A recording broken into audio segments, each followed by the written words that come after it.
అయితే లేదు. ఆ విషయాన్ని అక్కడ కూడా చెప్తున్నారుగా, ఒప్పుకున్నారుగా చర్చల్లో. కాన్సెప్ట్ అలా ఏంటంటే ఇక్కడ లిక్కర్కి సంబంధించి జగన్ని లాగాలంటే ముందు ఒక పాయింట్ తీసుకురావాలి.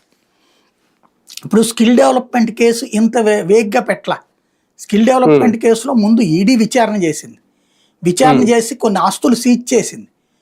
అందులో వాళ్ళకి డైరెక్ట్గా ఏమనుంది, ఒక కంపెనీ పేరులో తీసుకున్నారు, కానీ అసలు ఆ కంపెనీకి సంబంధం లేదు. ఆ కంపెనీ వాడు కూడా క్లారిటీ ఇచ్చాడు, నాకేం సంబంధం లేదని.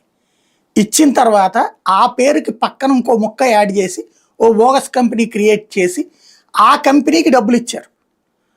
ఇష్టమేమో ఏ అనే కంపెనీతో పెట్టి బి అనే కంపెనీకి చెక్ ఇచ్చారు. అకౌంట్లోకి డబ్బులు అందులో పడ్డాయి. ఈ పడ్డ డబ్బులు ఇంకొక కంపెనీకి వెళ్ళినాయి. ఆ వెళ్ళినటువంటి కంపెనీ వాళ్ళు వివిధ అకౌంట్లోకి మళ్ళించారు.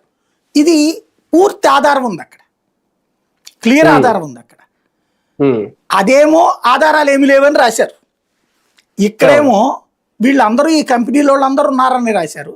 దీంట్లో డబ్బులు ఎట్టేళ్ళంటే వీళ్ళందరూ తీసుకుని ఉంటారులే అని రాశారు తప్పించి, ఇప్పుడు ఒక కరప్షన్ ప్లాన్ చేశారు అనుకుందాం ఫర్ ఎగ్జాంపుల్, నిజంగానే ఇది జరిగింది, ఇట్లాగా జరగలేదని మనం ఏం సర్టిఫికెట్ ఇవ్వం కదా, మనకి సంబంధం లేదు అది.